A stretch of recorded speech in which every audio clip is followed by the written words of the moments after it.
இன்றைக்கும் இந்த நாளில் உங்களை பார்க்கிறது சந்தோஷம். கர்த்தர் நல்லவராக இருக்கிறார். இந்த நாளும் கர்த்தருடைய வார்த்தை நமக்குள்ள வாசம் செய்கிறது. தேவன் நமக்குள்ள வாசம் செய்கிறார். அவர் தம்முடைய வார்த்தையை அனுப்பி நம்ம என்ன செய்ய வேண்டும், எங்கே நடக்க வேண்டும், என்ன சொல்ல வேண்டும், எல்லாவற்றையும் நம்மளுக்கு கற்றுத்தருகிறார். அப்படி செய்யும் பொழுது தேவனுடைய சித்தத்தை நாம் செய்கிறோம்.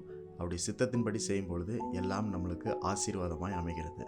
யோவான் 14ஆம் அதிகாரம் 12வது வசனத்தில் எப்படி இருக்கு?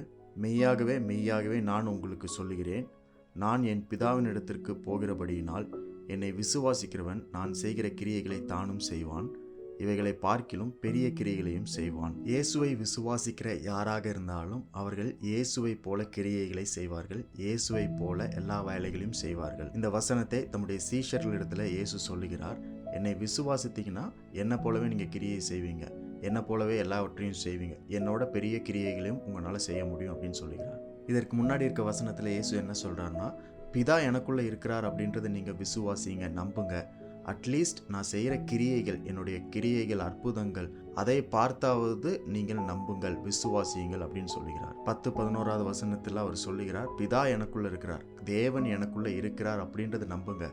அட்லீஸ்ட் நம்ப முடியலைனாலும் என்னுடைய கிரியைகள், அற்புதங்களில் பார்த்தாவது நீங்கள் நம்புங்கன்னு சொல்லுகிறார். அப்போ இந்த இடத்துல அவர் என்ன ஸ்பெசிஃபிக்காக சொல்கிறாருன்னா, தேவன் இயேசுவுக்குள்ளே இருக்கிறார் அப்படின்றத நீங்கள் நம்புங்க, விசுவாசிங்கன்னு சொல்லுகிறார். 12வது வசனத்தில் இயேசுவின் மேலே யார் விசுவாசம் வைக்கிறாங்களோ அவர்கள் இயேசுவை போலவே செயல்படுவார்கள் அப்படின்னு சொல்லுகிறார். அப்படின்னா என்ன அர்த்தம்னா, தேவன் பிதா உங்களுக்குள்ளேயும் வாசமாக இருக்கிறார் என்பதை நீங்கள் விசுவாசிக்கிறீர்கள், நம்புகிறீர்கள் என்ற அர்த்தம். இன்றைக்கு ஆண்டவர் உங்களை உற்சாகப்படுத்தி சொல்லுகிற காரியம் இதுதான். இயேசுவின் மேலே நீங்கள் விசுவாசம் வைக்கும் பொழுது அந்த விசுவாசம் எப்படிப்பட்ட விசுவாசம் அப்படின்னா, இயேசுவுக்குள்ள தேவன் இருந்தார், இயேசுவுக்குள்ள பிதா இருந்தார். அந்த பிதா இயேசுவின் மூலமாக எல்லா வேலையும், எல்லா காரியமும், அற்புதத்தையும் அவர் செய்தார். அதே தேவன் எனக்குள்ளேயும் இருக்கிறார் என்பதை நீங்கள் விசுவாசிக்கிறீர்கள். அதே தேவன் உங்களுக்குள்ளேயும் இருக்கிறார் என்பதை நீங்கள் விசுவாசிக்கிறீர்கள். அப்படின்னா என்ன அர்த்தம்னா, இயேசுவின் இடத்துல பேசின அதே தேவன் உங்களிடத்திலும் பேசுகிறவர். இயேசுவை கொண்டு செய்த அதே தேவன் உங்களை கொண்டும் பெரிய காரியங்களை செய்கிறார். இயேசுவை கொண்டு செய்ததை விட உங்களை கொண்டு இன்னும் அதிகமான பெரிய காரியங்களை அவர் செய்வார் என்பதை நீங்கள் விசுவாசிக்க வேண்டும், நம்ப வேண்டும் என்று ஆண்டவர் சொல்கிறார். எதற்காக இந்த வார்த்தையை உங்களுக்கு சொல்கிறார் அப்படின்னா, பல நேரங்களில் நம்ம நம்பிக்கையற்றவர்களாக மாறிவிடுகிறோம். இயேசுவின் மேலே இருக்கிற நம்பிக்கை நம்மளுக்கு போயிடும். தேவன் மேலே, அவருடைய வார்த்தையின் மேலே, அற்புத அடையாளங்கள் மேலே இருக்கிற நம்பிக்கை நம்மளுக்கு போய்விடும். நம்ம மேலே இருக்கிற நம்பிக்கை நம்மளுக்கு மாறிவிடும். பிசாசினுடைய சத்தத்தை கேட்டு நம்மை சுற்றி நடக்கிற சூழ்நிலைகளுடைய எல்லா காரியங்களையும் பார்த்து நம்பிக்கையற்றவர்களாக மாறிவிடுவோம். ஆனால் இன்றைக்கு தேவன் சொல்கிற ஒரு வார்த்தை என்னவென்றால், உங்களுடைய நம்பிக்கை, உங்களுடைய விசுவாசம் தேவன் மேலே இருக்கிறது அப்படின்றத நீங்கள் ஒரு நாளும் மறக்கக்கூடாது. அது ஒரு நாளும் உங்களை கைவிடாது. இயேசுவுக்குள்ளே இருந்த தேவன் உங்களுக்குள்ளேயும் இருக்கிறார். இயேசுவோடு பேசினவர் உங்களோடும் பேசுகிறார்.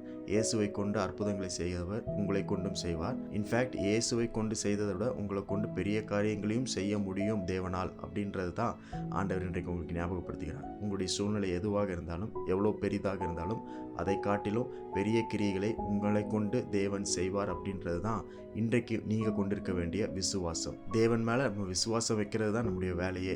நம்மளை கொண்டு தேவன் எல்லா வேலைகளும், எல்லா கிரியைகளையும் செய்து விடுவார். அது அவருடைய செயல். ஸோ நம்முடைய செயல் விசுவாசிக்க வேண்டும், தேவனுடைய செயல் அற்புதங்களை செய்ய வேண்டும்.